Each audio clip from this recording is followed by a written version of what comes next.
Bonsoir à tous et bienvenue dans Connaissez-vous, premier numéro de cette nouvelle saison de votre magazine culturel du dimanche soir. On vous emmène à l'Opéra, au Théâtre Royal de la Monnaie pour Siegfried de Wagner. On en parlera dans un instant avec Peter de Caluet, c'est l'intendant et directeur artistique de la Monnaie. On sera ensuite avec Thierry Debroux, directeur lui du Théâtre du Parc, également metteur en scène du spectacle Monte Cristo qui est à l'affiche en ce moment. Adaëlle Suppiot pour Harapanga sera notre troisième invitée. C'est une chanteuse. Elle sera à l'affiche du Saint Jazz Festival dans quelques jours. Et puis nous recevrons un nouveau slammer dans cette émission, Monsieur 13, qui sera avec nous en fin d'émission. Merci d'être avec nous au rendez-vous. Nous sommes partis.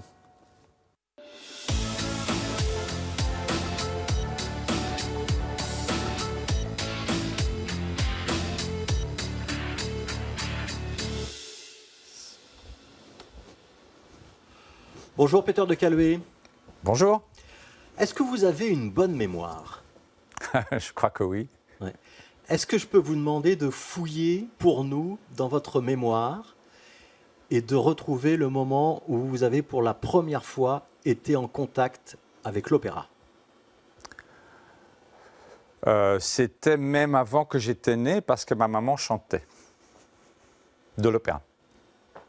Donc vous avez toujours baigné dans... Vraiment, littéralement baigné, oui, ouais. Et aussi senti, quand tu es dans le ventre de ta maman, on sent quand même les mouvements. Et je crois que pour moi, d'une façon ou d'autre, la connaissance des voix et la technique des voix a commencé là, à cet âge-là, même avant d'être né. Donc.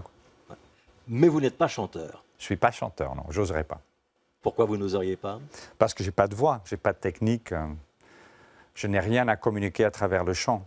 J'aimerais, mais je ne l'ai pas. Est-ce que les autres disciplines du théâtre, la mise en scène, etc., ont compensé ce qui ressemble à un manque? J'ai bien compris? Moi, je ne le considère pas comme un manque parce que je crois que dans la vie, il faut essayer de maximaliser son potentiel et ses talents. Et j'ai toujours su que les talents chez moi n'étaient pas dans l'artistique, mais il était dans le rassemblement des artistes, la formation des équipes, la gestion, le team leading. Tout ça, c'est plutôt ma force et mon talent. Et donc, pas vraiment d'être un artiste moi-même, parce que là... Vous êtes l'intendant du Théâtre Royal de la Monnaie. Ouais. Ça veut dire quoi, ce titre intendant? Intendant, en effet, c'est le mot qui combine les deux responsabilités, c'est-à-dire la direction artistique et la direction générale d'une maison ou d'un théâtre. C'est l'ancien mot, en effet, qui était utilisé. Il y avait l'impresario d'un côté, qui était un peu ça, et puis l'intendant qui gère le théâtre et qui est le responsable artistique. Ça veut dire que le programme de la Monnaie, c'est à vous qu'on le doit? Ah oui, tout à fait. Depuis combien de temps maintenant? J'ai été nommé en 2005 et je vais quitter la Monnaie en 2025. Donc ça va faire vraiment 20 ans avec cette magnifique maison. 20 ans de programmation, ça veut dire choisir les œuvres, choisir éventuellement le chef d'orchestre, même s'il y a un chef d'orchestre attitré à la Monnaie, choisir les metteurs en scène. Vous avez éventuellement votre mot à dire aussi sur la distribution, le choix des chanteurs et chanteuses? Ça, c'est le core business. Donc, évidemment, oui, ça, je fais tout moi-même. J'ai évidemment des magnifiques équipes qui m'accompagnent, qui me donnent conseil. Je parle toujours avec le metteur en scène, avec le chef d'orchestre, pour vraiment checker si mes propositions fonctionnent dans leur vision de l'œuvre. Mais la décision et le choix artistique, oui, ça reste dans mon domaine. Ouais. C'est une grosse responsabilité. C'est une belle responsabilité. Est-ce que vous avez envie de vous asseoir? Oui. Alors, derrière vous, il y a une petite banquette et vous allez prendre la place la plus à gauche, juste devant le dossier, si vous voulez bien. Juste avant le dossier, ici? Ah non, là-bas. Pas le dossier. Non, là, vous êtes sur la banquette, mais il y a 3 places sur cette banquette. Là, vous êtes au milieu. Alors, allez vers votre droite maintenant. OK, parfait. Voilà, bien devant le dossier. Vous voyez le dossier? Voilà, comme ça, vous serez bien positionné pour les caméras. On a fait connaissance avec vous, Peter de Caluet. On va maintenant faire connaissance avec le spectacle que vous êtes venu défendre. C'est un Wagner. Et c'est important, quand on est le directeur artistique de la Monnaie, de proposer à Wagner. On va le dire tout de suite, il y en aura un 4e et ce sera probablement un des derniers spectacles que vous allez monter à la Monnaie. Pourquoi est-ce que c'est ce choix-là qui va être un petit peu le feu d'artifice de la période de Caluet? Quand je suis venu à la Monnaie, j'ai fait un vœu, et ce vœu était que j'allais jamais monter le Ring des Nibelungen de Wagner. Parce que je trouvais que ce théâtre n'avait pas vraiment l'espace et la sonorité pour ce type de musique. Quand j'ai fait la connaissance avec mon directeur musical actuel, Alain Antilonglu, je lui ai immédiatement parlé de cette œuvre. Donc j'ai changé d'avis. Je me suis adapté à la réalité et au chef qui allait travailler avec notre orchestre. Et quand j'ai fait le parcours de ce qu'il voulait faire ou ce qu'il potentiellement pourrait faire à la Monnaie, j'ai constaté que c'était un grand wagnérien. Et donc j'ai changé d'avis et je lui ai proposé de faire la tétralogie. Et voilà, nous sommes pleinement dedans. Voilà, donc la tétralogie, il y a eu évidemment Lord du Ring, les Valkyries. Maintenant, c'est Siegfried, le troisième volet dont on parle maintenant. Est-ce qu'on peut essayer de résumer l'argument de Siegfried ou c'est impossible en 1 minute de télévision ? C'est impossible de résumer tout, mais de dire c'est un coming to age, c'est-à-dire un jeune qui découvre ses racines, qui veut savoir qui sont ses parents, et qui commence sa vie, qui sort de sa maison où elle était éduquée, où il a grandi, qui va trouver son chemin dans le monde et qui va à la découverte de soi-même et à la découverte de l'amour. Et c'est en effet la fin de Siegfried, c'est la rencontre avec Brunhilde et la découverte de la femme, parce qu'il n'avait jamais rencontré une femme dans sa vie. Et voilà, dans Götterdämmerung, le volet qui va suivre, c'est la fin de cet amour et la fin du monde qui vont coïncider. Voilà, et c'est une épopée, hein, on doit forger une épée, on va tuer un nain, enfin il y a plein de choses. C'est presque un roman d'héroïque fantasy, hein, cette tétralogie. Je vous propose qu'on voit déjà un petit extrait, Peter de Caluet, on en reparle juste après. Ok.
Peter de Caluet, est-ce que vous pouvez nous remettre cet extrait dans le contexte? On est à la fin du premier acte. Premier acte, exactement. Donc Siegfried a découvert que l'épée que son père avait laissée, sa mère avait amené l'épée de son père qui était tué par Wotan, par la grande lance que vous voyez dans cette image. Et donc, il a décidé de vouloir forger cette épée, ce que Mime, l'autre caractère, avait déjà essayé depuis très très très longtemps, depuis des années, pour pouvoir aller dans le monde et être invincible. Voilà. C'est un peu l'histoire. Donc l'épée qui va donner sa force future à Siegfried. On doit parler du metteur en scène, Peter de Caluet, parce que les 2 premiers volets de la tétralogie, vous aviez choisi un metteur en scène français très connu qui s'appelle Romeo Castellucci, et c'est pas lui pour les 2 derniers volets. Il n'a pas voulu continuer? Ah bah, c'est pas vouloir, c'est d'ailleurs italien. Mais quand on veut faire un ring aujourd'hui, il faut trouver un artiste énigmatique, et il faut trouver un artiste emblématique, pardon, c'est le mot que je voulais utiliser, du moment. Parce que le ring est toujours un commentaire à ce qu'on vit aujourd'hui. C'est quelque chose qu'il faut toujours réinterpréter, revivre, et voir aussi dans le contexte, même si on reste dans le poétique ou dans le conte de fées, de vraiment trouver des liens avec notre monde. Et donc, avec Roméo, on avait commencé cette aventure. Roméo a fait 2 magnifiques premières parties. J'appelle ça les parties qui nous parlent des dieux, qui sont les parties très allégoriques de la tétralogie. Donc, et après arrivent donc les moments où on parle des êtres humains, pas les dieux. Siegfried qui découvre le monde, qui découvre l'amour et la fin de l'amour. Et donc, Roméo avait des idées extrêmement pointues à comment mettre en scène Siegfried et Götterdämmerung qu'il ne pouvait pas réaliser dans le timing qu'on avait prévu pour le Ring. Et moi, j'ai choisi de garder la programmation, des artistes engagés, la promesse au public et à la maison, et de changer donc de metteur en scène et de ne pas postposer, parce que je ne pouvais pas postposer étant donné que je quitte la Monnaie en juin 25. Donc ça, c'est un choix très déterminé et je suis revenu à la personne avec laquelle j'avais déjà fait un Ring à Amsterdam. J'étais son directeur du casting et du planning. Et donc, on avait fait le Ring à Amsterdam avec Pierre Audi, qui était mon directeur à Amsterdam. Et je savais que lui, il connaissait la pièce par cœur, l'ayant vécue durant plusieurs années. Et je savais que je pouvais lui demander. Et je lui ai posé la question le 10 avril pour avoir une première le 11 septembre. C'est vraiment... Donc ça, c'est un délai très court dans le monde de l'opéra. Normalement, on a les propositions de décor et de la mise en scène une année avant la première. Est-ce que ça va être un style très différent pour ceux qui ont vu les 2 premiers volets de ce qu'on avait avec Romeo Castellucci, où on en avait plein la vue, avec des décors, des lumières très vives, quelque chose de visuellement très fort. Et les amateurs de musique disent parfois ça nous empêche de se concentrer sur la musique. Vous allez un peu changer de direction avec Pierre Audi ? C'est l'opposé maintenant. C'est vraiment l'opposé. On garde les grandes images, comme vous voyez ici, un bel espace, magnifique lumière. Mais on est vraiment dans un narratif. Chez Roméo, on était dans quelque chose qui était des multiples niveaux de lecture, parfois parallèles, parfois en accompagnant le texte d'origine. Chez Pierre, on est dans la réalité. On voit ici vraiment que Siegfried est en train de forger l'épée. Je ne vois pas comment le faire autrement d'ailleurs, parce que c'est tellement réaliste qu'on demande. Je ne sais pas comment on peut imaginer de donner un double sens à cette scène où on forge une épée. Donc non, c'est tout à fait divers, mais il y a surtout dans les 2 mises en scène de la place pour la musique, pour l'écoute. Alors on va en écouter encore un extrait de cette musique de Wagner. Siegfried, à voir à la Monnaie.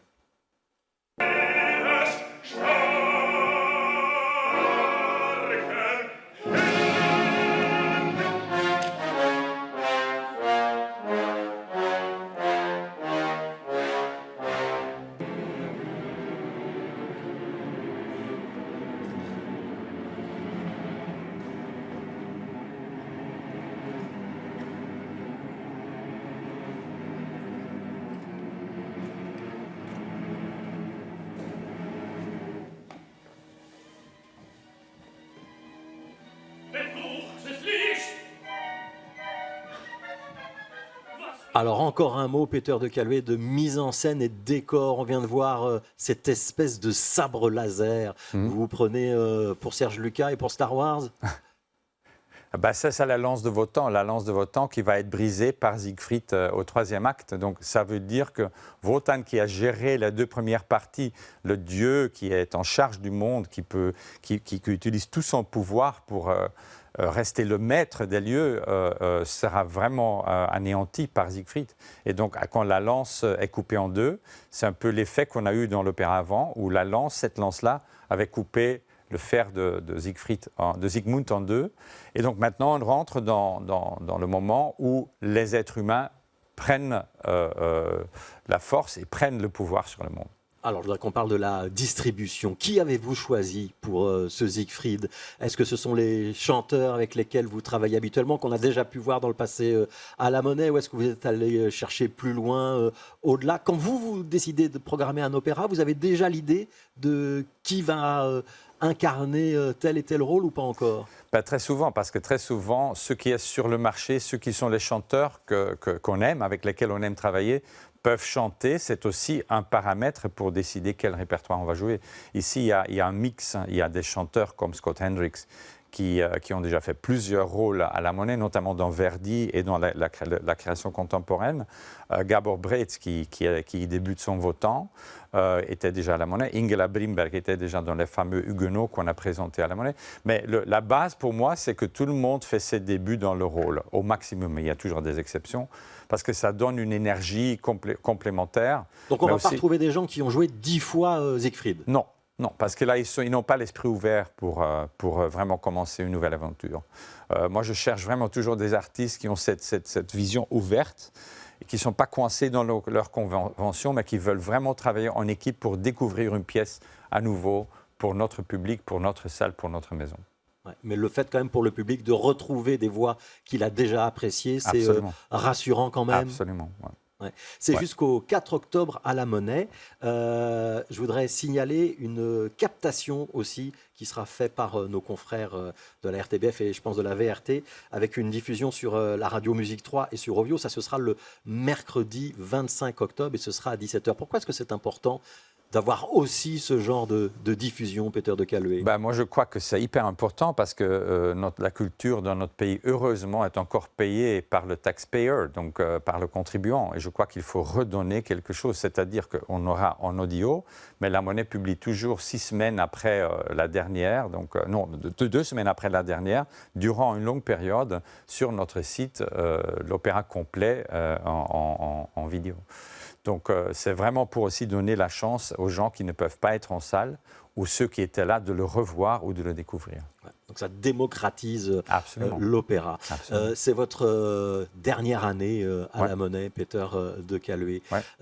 Quand vous allez partir, il y aura une petite larme, c'est un petit déchirement, c'est compliqué de quitter cette maison où on est passé après Gérard Mortier, etc. Ça va être compliqué? Ça va être très compliqué, mais j'ai déjà passé le stade des larmes. Donc, je suis prêt à prendre des nouveaux défis. Et c'est un peu comme Siegfried. Je vais aller dans le monde, mais je n'aime pas encore dans quelle direction. Donc, c'est fascinant. Voilà, je vais quand même prendre mon épée. Siegfried au Théâtre Royal de la Monnaie, c'est donc maintenant et c'est jusqu'au 4 octobre. Est-ce que vous avez le temps de temps en temps d'aller au théâtre? Oui. Oui. Vous aimez bien ça? Absolument. J'étais là pour l'ouverture de la saison du Théâtre National dans la province de Namur, à l'extérieur d'ailleurs ce week-end. Je suis allé voir Hannibal hier, l'ouverture du KVS. Je n'ai pas encore vu le Monte Cristo. C'est de ça dont on va parler. Voilà. C'est de ça dont on va parler maintenant. On va essayer de corriger, mais vous avez le temps de vous rattraper parce que c'est encore à l'affiche pendant quelques temps. On accueille Thierry Debroux.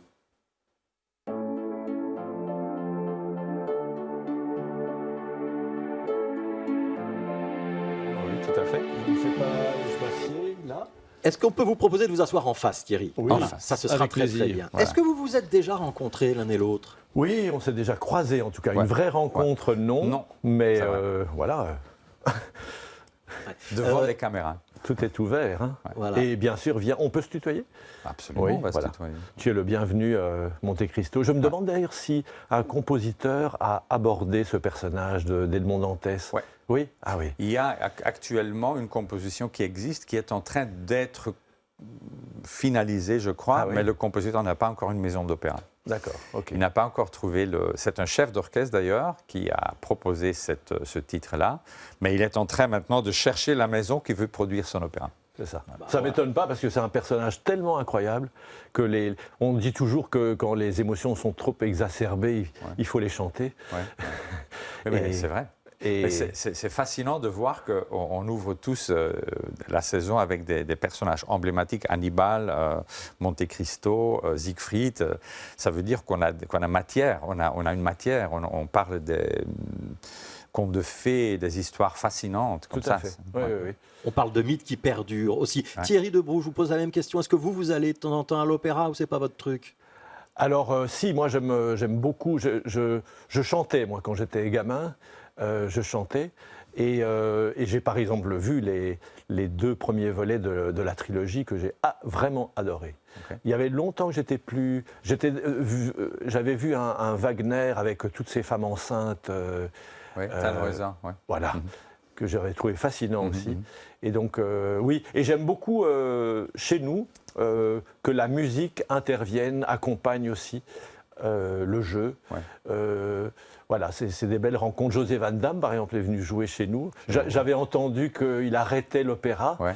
J'ai sauté sur l'occasion en lui disant « et le théâtre ?» Il a bien fait. Et il a bien fait, il est venu et c'est un être vraiment adorable. Et Nathalie Dessay aussi est passée Et dans Nathalie votre Dessay, maison l'année dernière, dans la saison passée. Alors on va parler de L'impresario de Monte Cristo. Thierry Debrou, est-ce que vous n'êtes pas un petit peu téméraire, voire casse-cou, d'oser monter un Monte Cristo l'année où il y a un blockbuster qui sort au cinéma avec Pierre Ninet? Alors, Ou est-ce que c'est de l'opportunisme au contraire? Non, je ne le savais pas en fait. Donc il y a 2 ans, j'ai proposé ça à Itzik Elbaz, qui est merveilleux là dans le personnage. Il ne pouvait pas le faire l'année dernière, donc on l'a postposé. Et à ce moment-là, évidemment, on a appris que d'autres avaient eu la même idée. Non, c'est pas téméraire. Et en plus, je pense, on ne joue pas dans la même cour évidemment, mais en plus, le cinéma nous amène des gens. L'adaptation n'est pas du tout la même, c'est pas du tout la même façon de raconter une histoire. Il s'éloigne beaucoup du roman et c'est très bien ainsi. Nous, on est beaucoup plus proche du roman et notamment, par exemple, cette grande question, peut-on faire vengeance soi-même? Peut-on faire justice soi-même? Et la fin du roman, elle est terrible. Et en général, et l'adaptation avec Pierre Ninet gomme l'horreur que constitue il faut une happy end au cinéma. Voilà, il y a une sorte de happy end. On peut se permettre d'être plus trash au théâtre? C'est-à-dire qu'il faut aller jusqu'au bout de la question. Si la question c'est peut-on faire justice soi-même si on ne croit plus à la justice, Dumas répond que non. Et il nous le montre par la mort d'un enfant, une mort collatérale, qu'aucune adaptation n'a jamais osé montrer. Mais c'est dans le roman. Donc Dumas a un parti pris très fort et je voulais respecter ce parti pris. Alors, c'est très important. Je vous propose qu'on voit un premier extrait de cette pièce. Ça s'appelle Monte Cristo et c'est au Théâtre Royal du Parc. Voilà. Les pions sont en place. La partie peut commencer. Tremble, Fernand. Tremble, Danglars. Et toi aussi, de Villefort. Je ne pense pas que le remords vous ait jamais empêché de dormir, mais bientôt, le Dieu vengeur dont je suis la main frappera avec colère et le sommeil ne trouvera plus jamais de place dans vos maisons. J'ai perdu 20 années de ma vie à cause de vous. J'ai perdu la femme que j'aimais. Je n'ai pas revu mon père qui est mort à cause de vous. N'est-ce pas justice que vous perdiez tout à votre tour? Paris, ville lumière, accueille le fantôme d'Edmond Dantès et souhaite la bienvenue au comte de Monte Cristo.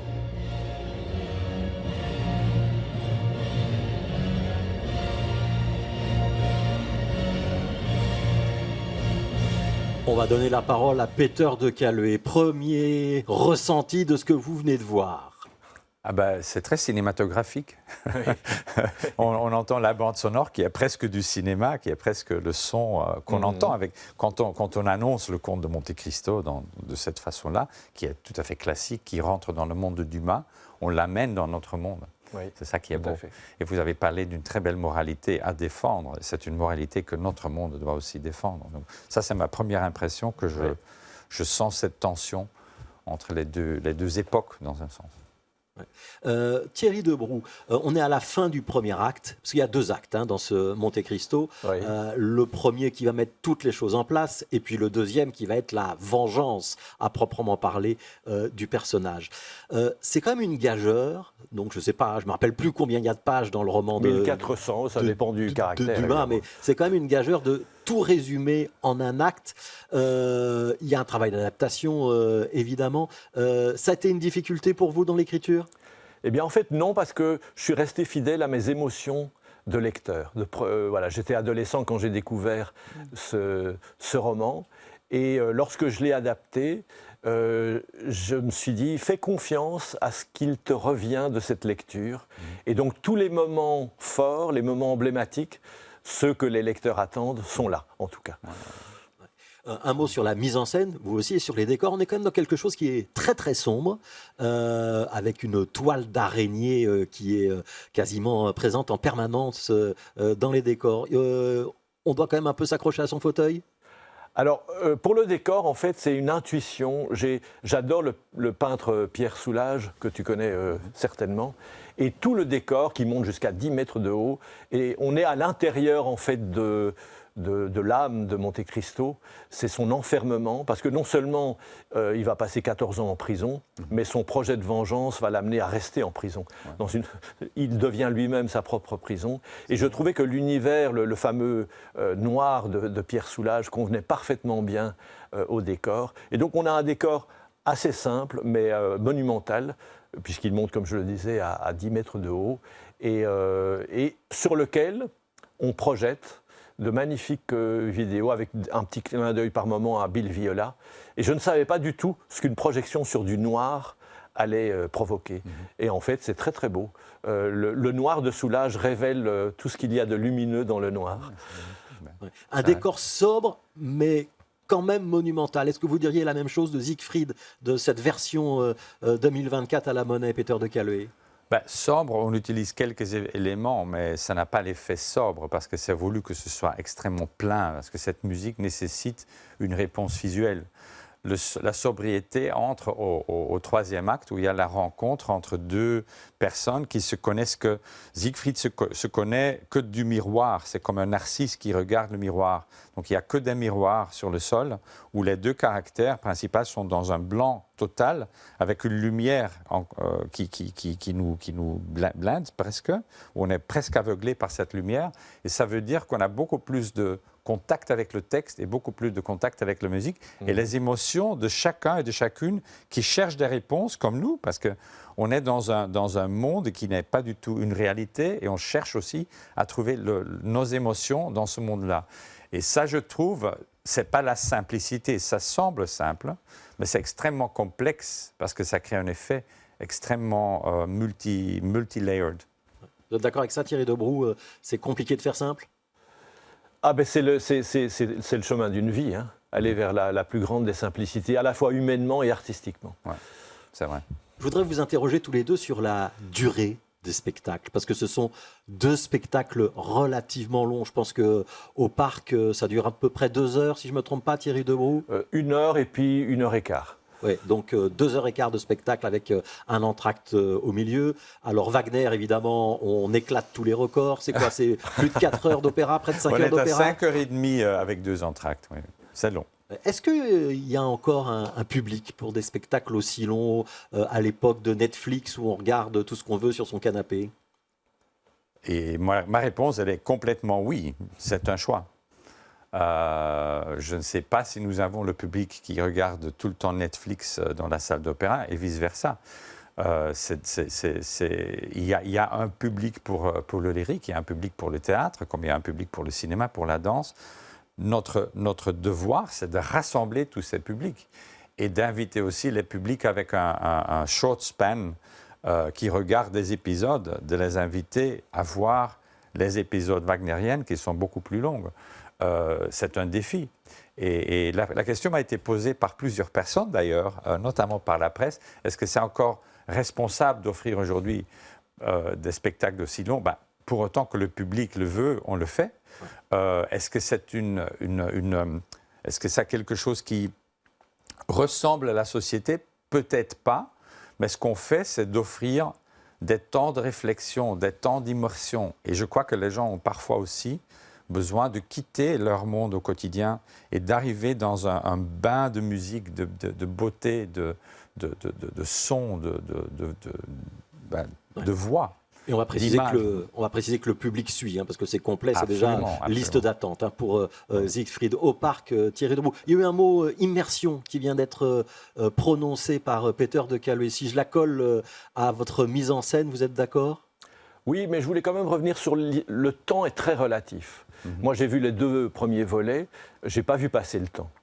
Quand on est passionné ou amoureux, le temps passe très vite. Ouais. Et donc, et c'est la même chose pour le Monte Cristo. Nous, on a des écoles, on a des enfants qui viennent, et ils ne voient pas le temps passer parce que tout ce qui se passe sur scène leur parle ou visuellement, ou intimement, ou humainement. À partir de là, je peux voir un spectacle de 6 heures et me dire à la fin, ah, c'est déjà fini. Ouais. Tandis qu'un spectacle de 55 minutes peut être d'un ennui mortel et paraître un siècle. Hein. Ouais. Alors je vous propose qu'on voit un deuxième extrait de Monte Cristo. C'est vrai. Je vous en supplie, épargnez mon fils. Votre fils m'a insulté publiquement et provoqué en duel. Il vous attribue les malheurs qui frappent son père. N'est-ce pas naturel? Quel tort vous a fait Fernand? Quelle raison aviez-vous de vous venger?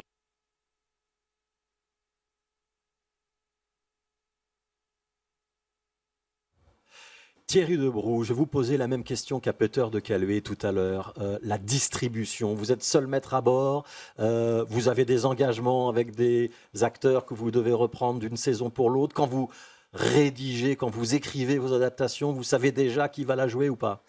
Alors, je n'ai pas d'obligation, il n'y a plus d'acteurs à l'année, je ne sais pas s'il y a des chanteurs à l'année, non. On n'a pas. Il y en a eu, j'imagine. Oui, on n'a pas d'ensemble à la Voilà, nous non plus. Alors, moi, par contre, j'aime effectivement bien écrire quand je sais qui va jouer. Je savais que ce serait Itzik. Alors, ça ne veut pas dire que je vais écrire sur mesure pour Itzik, parce qu'un acteur aime aussi être entraîné vers l'inconnu. Hein, c'est important pour une carrière. Mais je prends plaisir, moi, quand je suis en train d'écrire, à imaginer l'acteur que je connais et justement à l'amener ailleurs par moment. Donc voilà, une grande liberté et c'est très, très jouissif de penser aux acteurs aussi pendant qu'on écrit. C'est notre devoir aussi d'accompagner les artistes vers un monde qu'ils ne connaissent pas eux-mêmes et vers quelque chose, vers un horizon qu'ils n'avaient jamais imaginé. Ça, c'est notre rôle, je crois, de leur orienter vers quelque chose qui va parfois en dehors de leur zone de confort, mais qui leur mène à faire une vraie évolution. Tout à fait. Et on va préciser, Thierry Debroux, que c'est comme une grosse distribution. Il y a près d'une vingtaine d'acteurs sur scène. Exactement 19, oui, tout à fait. Et une petite astuce d'écriture quand même qu'on va déjà dévoiler, si vous voulez bien, c'est qu'il y a quand même une sorte de mise en abîme. Enfin, il y a un narrateur qui permet de raconter, et puis il y a des petites ellipses dans le temps. Vous avez pris des petites libertés quand même avec le texte de Dumas. Oui, bien sûr, il faut en prendre. Adapter, c'est trahir, et il y a des bonnes et des mauvaises trahisons. J'espère que c'est une bonne trahison. Oui, il y a un hommage qui est fait au personnage du lecteur, parce que justement, j'ai été ce lecteur et j'ai voulu retrouver le lecteur que j'étais. Et ce lecteur, d'ailleurs, qui à l'époque, je parle de moi là, avait fait totalement le déni de l'horreur d'une vengeance. Et je m'étais enthousiasmé à chaque fois que Monte Cristo faisait tomber ceux qui l'avaient trahi, sans me rendre compte, en fait, de l'horreur que ça consistait, puisqu'il y a eu des dommages collatéraux. Et je pense qu'on a cette première pulsion qui nous vient individuellement et collectivement, l'œil pour œil, dent pour dent. Voilà, tu m'as fait ça, je te rends. Voilà, c'est vraiment un texte qui nous met face à cette grande question. Voilà. Et c'est Guy Pion, si je ne me trompe pas, qui va jouer notamment le rôle de lecteur et d'autres personnages. On va retrouver Jean-Philippe Attenlo, Cindy Besson et Itzik Elbaz, qui est vraiment formidable dans ce rôle de Monte Cristo. Messieurs, est-ce que vous êtes d'accord pour, après toute cette noirceur, ces idées de vengeance, ces rapports odieux, ces épées qui nous donnent de la force, ces nains qu'on doit tuer, avoir un petit peu de légèreté et de lumière dans cette émission? Absolument. On va vous proposer de rencontrer Adélaïde Suppiot.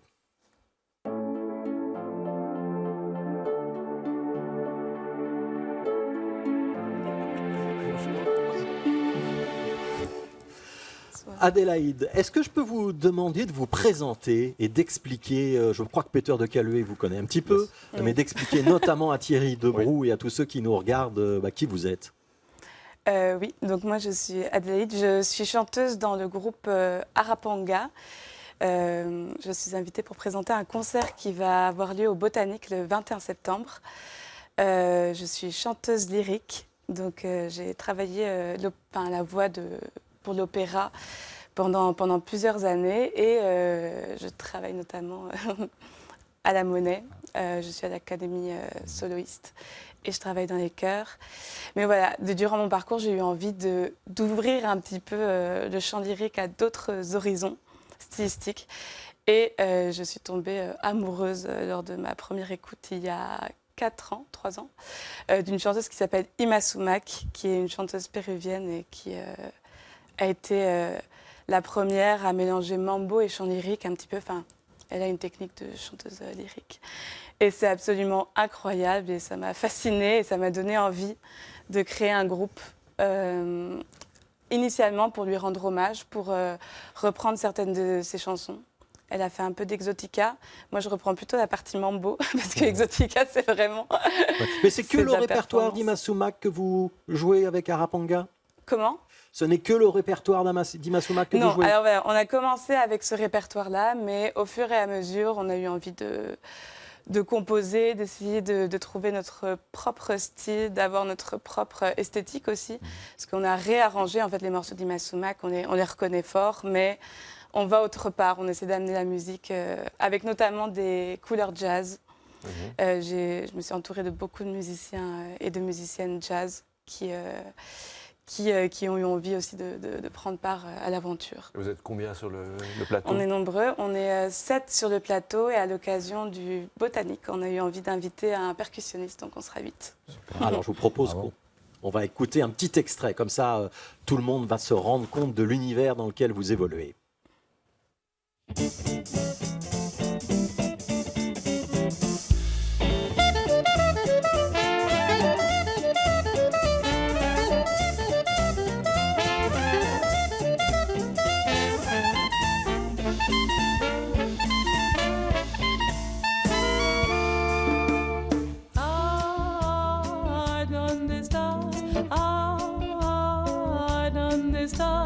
¿Dónde estás volando, ruiseñor mío? ¿Dónde cantarás noche y mañana? Mi alma en tus versos naufragará, sin cerrar los ojos jamás, mis lágrimas te acompañarán.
Allez, on va demander son avis à Thierry Debrou, ambiance burlesque. Vous avez apprécié ou pas? Ah oui, oui, c'est pas Wagner, mais j'apprécie Wagner aussi. Ça donne envie de danser, ça donne envie de sourire.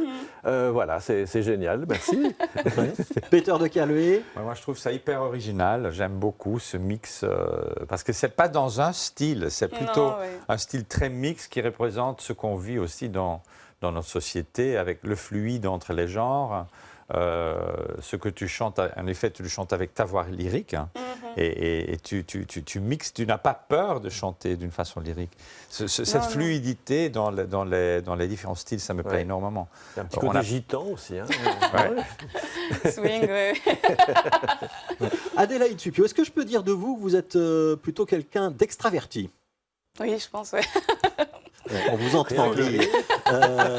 J'ai même vu en préparant cette émission que vous avez gagné des prix de déguisement, par exemple. Oui, L'oiseau, c'est quoi l'oiseau? L'oiseau, non, mais en fait, j'ai gagné un concours de déguisement, effectivement, au cours d'un festival en Bretagne, au bout du monde. En fait, c'est mon festival de cœur. J'y vais chaque année, je l'adore. C'est musique du monde, quoi.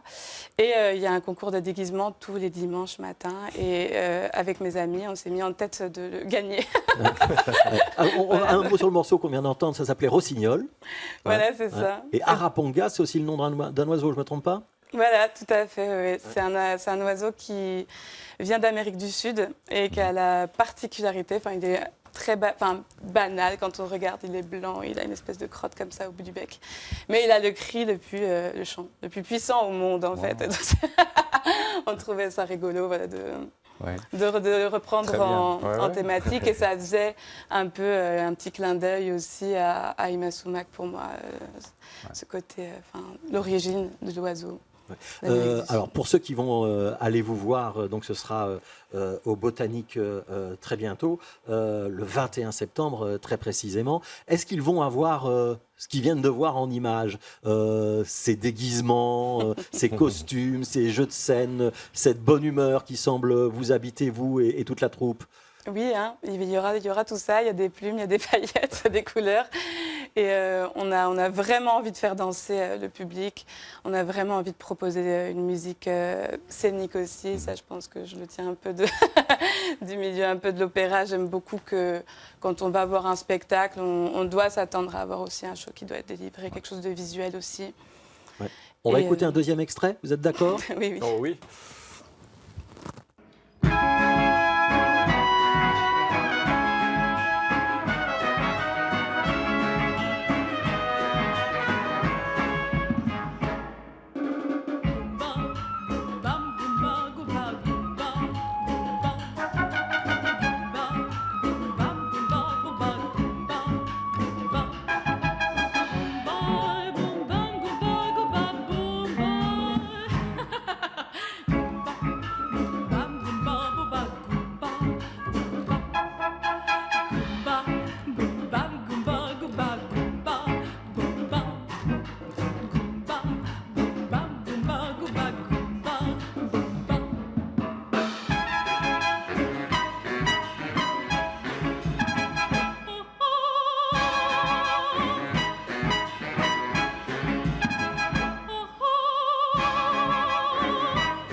Alors, Peter Descaluet, j'ai envie de vous demander, puisque Adélaïde Supiot a travaillé à la Monnaie, qu'elle y a suivi une partie de son cursus de formation, vous vous dites, on a bien fait de l'accueillir ou oh là là, quelle horreur?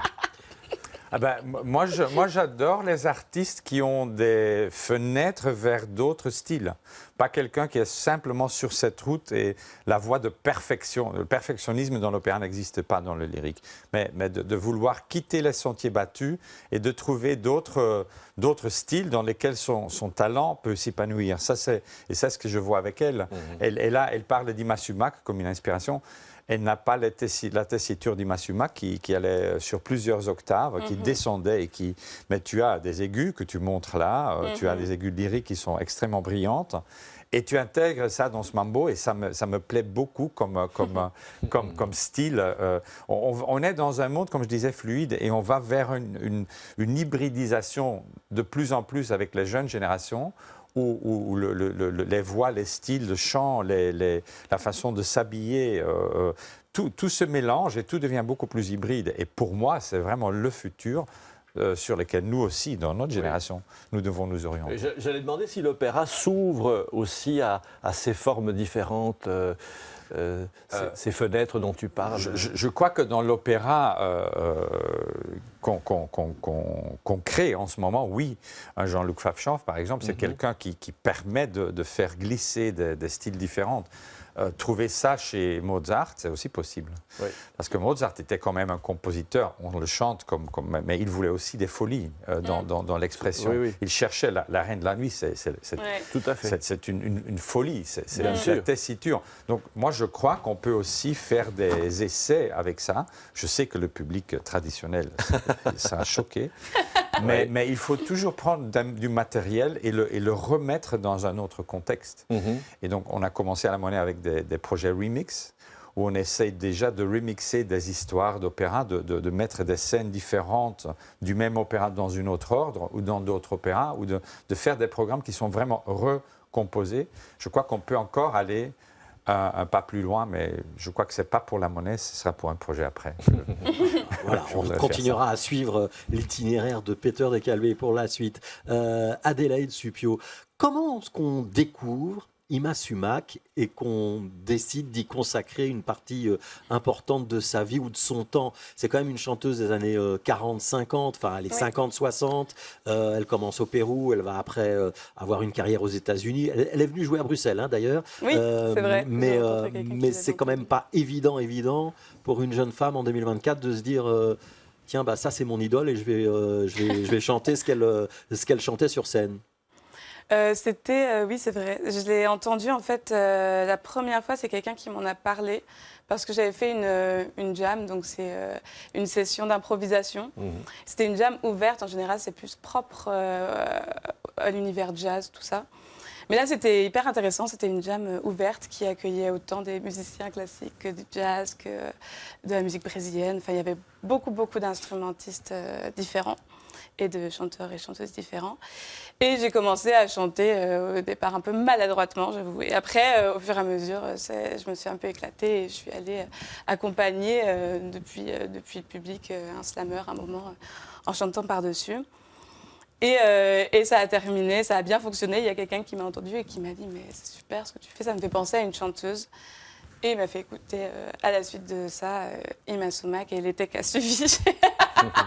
J'étais déjà en train d'imaginer combien de personnes sur scène, quel répertoire, enfin, ça m'a animée tout de suite, quoi. On la surnommait la Castafiore Inca. Quand on parle de Castafiore, c'est pas toujours très positif. Et Rossini a des Andes aussi. Enfin, il y a des... Ça vous a pas fait peur, ça? Vous aimez bien un petit peu le côté provocation décalée, non? Je trouve que c'est intéressant en tout cas d'aller par là. Justement, je voulais aussi aller un peu à l'encontre de l'image qu'on a de la musique classique, de la chanteuse d'opéra.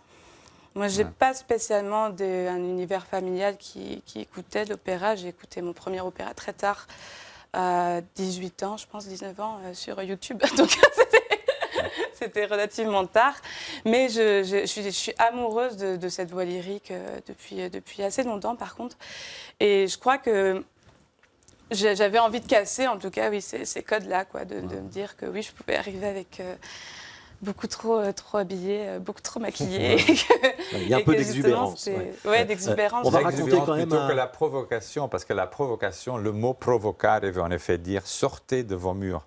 Ça veut dire regardez par la fenêtre et regardez de gauche et à droite. Ça, c'est la provocation.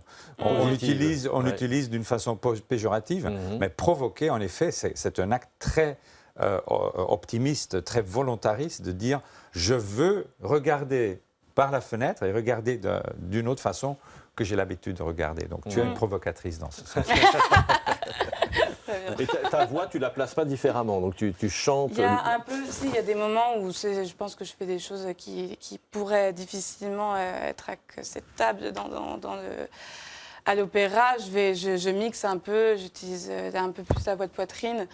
Ce qui, pour une soprano à l'opéra, est plus rare, ça arrive, c'est utilisé. Hein, donc on ne reste pas prisonnier, on peut s'échapper. On peut s'échapper, c'est même, enfin, je le fais plusieurs fois. C'est très intéressant, ça m'a sorti de ma zone de confort, mais ça a nourri aussi ce que je pouvais faire en musique classique, je crois. Enfin, il y a quelque chose qui a marché pour moi, en tout cas, enfin, de ce sens-là. Ouais, vous échappez tellement que vous avez fait aussi du théâtre. Hein. Vous étiez dans une pièce qui s'appelait Casting Diva, qui racontait un petit peu l'envers du décor des auditions de théâtre. On rappelle donc la date pour Araponga, c'est dans le cadre du Saint Jazz Festival. Ce sera pour vous le 21 septembre et vous jouerez au Botanique. Et le festival dans son entièreté, c'est le 20, 21 et 22 septembre. Et c'est à cheval sur 2 salles de Saint-Josse, le Botanique et la Jazz Station. Quel est le prochain Et puis je pense que vous revenez, si j'ai bien compris, fin septembre à Anderlecht, c'est possible? Oui, qu'il y ait une autre date? Oui, oui, oui. Ouais, donc ceux qui cherchent, ils vont sur le site d'Araponga, ils vont trouver tous les détails. Après Siegfried, qu'est-ce qu'il y aura au programme de La Monnaie cette année, Peter de Caluet? Cette année, il y a la continuation avec Götterdämmerung. J'ai mon grand projet remix sur les Monteverdi, c'est-à-dire 2 soirées où on fait un nouveau récit basé sur les 3 opéras que Monteverdi nous a laissés, mais remixed complètement.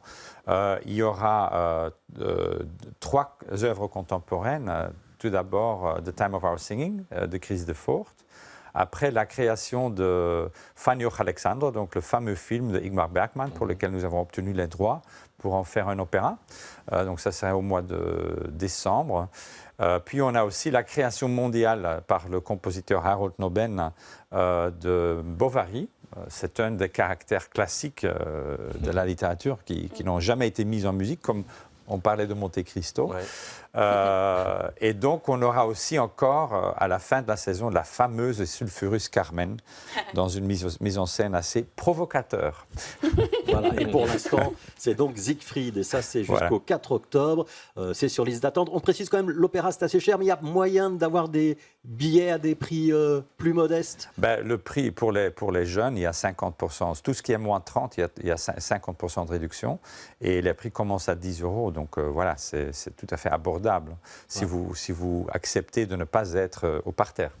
Mais on avait toujours, comme moi, quand j'achetais des places à 80 francs belges avant, quand j'étais jeune, je descendais quand même après le premier acte en bas. Oui, il y a toujours quelques places qui se libèrent. Thierry Debroux, la suite de la saison au parc. Alors on a une création d'une comédie musicale, donc sur le fameux conte La Belle et la Bête, et c'est Nicolas Fiesmann et Fabian Finkels, qui sont 2 musiciens, Fabian est en plus acteur et chanteur, qui ont créé la musique originale et qui est très très très belle. On est très fiers de ce travail. Voilà. Et donc il y aura ensuite évidemment plein de spectacles dont on aura l'occasion de reparler sur les antennes de BX1. Je vais vous remercier tous les 3 d'être venus dans cette émission. Est-ce que vous avez pris du plaisir? Très agréable. Oui, merci. Très, très agréable. Alors, je vous propose qu'on se quitte avec un slammer. Il s'appelle Monsieur 13. Alors, il a un physique. Je vous invite à aller au-delà du physique, à prêter une grande attention à son texte, à son débit, à son sens aigu de la prononciation. C'est Monsieur 13, imparfaitement parfait.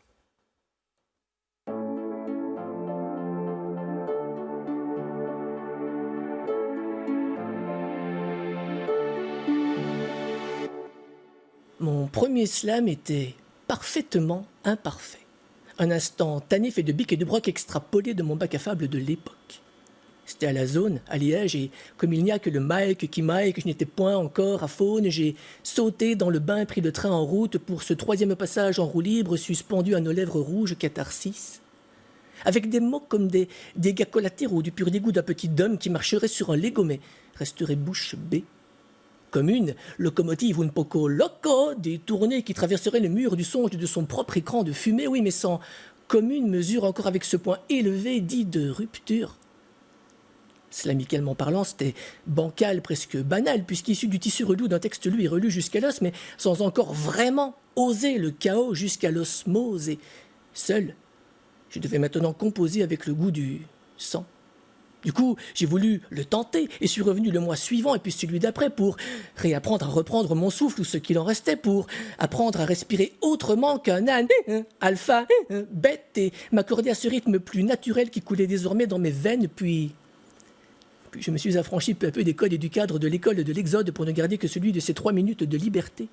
Et cette volonté farouche de donner du sens avec adresse à ces mots qui font mouche à chaque coup de sang, à chaque coup de cœur ou du sort, chaque coup bas, coup de mou, coup de barre, coup dans le nez, coup dans l'aile ou dans l'aine, à chaque fois que la coupe est pleine pour remonter de mes brèves de comptoir jusqu'à la source où boivent mes rêves. Pour la première fois, je me sentais poète. Et pas seulement barge dans ce monde où seules les folles sont enceintes d'Esprit Saint. Ouais. Heureux et fier de faire enfin partie d'une Adelphi sans patrie ni frontière, loin de l'égocentré centrique et triqué. Et aujourd'hui encore, je rattrape le temps perdu, à coups de corps à cœur et de moments mieux suspendus. Danse, cette putain de danse, cette putain de valse, cette putain de transe qu'est la vie. Depuis mon premier slam, ma première mise à nu, J'ai pas seulement réappris à lire ou à écrire, j'ai réappris à dire ce qui me traversait le bide ou la gueule et me restait en travers de l'âme comme une lame de fond commun qui déferle et qui prend forme comme un ras-le-bol qui te titille et te tire les larmes comme quand tu tires sur la corde ou la sonnette d'alarme. Moi qui depuis tout petit n'étais qu'un astratique asthmatique aux idées hautes potentiellement toxiques que j'ai finalement appris des trucs de métoc fait de bic et de broc en devenant à chaque fois une version bêta parfaitement imparfaite de qui je ne suis pas. Parfaitement imparfait, texte de Monsieur 13, Monsieur 13, nouveau slammer qu'on est ravi d'accueillir dans cette émission. Ce texte était extrait de On ne s'excuse de rien, ouvrage collectif du collectif El Slam, paru aux éditions Malmström. Je vous signale également un autre ouvrage sorti par Monsieur 13 aux éditions Malmström, c'est Sac à mots, avec un recueil de ces textes. Et vous trouverez encore un troisième ouvrage ces jours-ci en librairie avec un dessin de Pierre Kroll en couverture. Et pour tout savoir sur l'actualité de cet artiste, monsieur13.art, c'est l'adresse de son site internet. Vous y trouverez notamment les dates de ses prochaines prestations. C'était Connaissez-vous. Merci d'avoir été avec nous et on se retrouve dimanche prochain.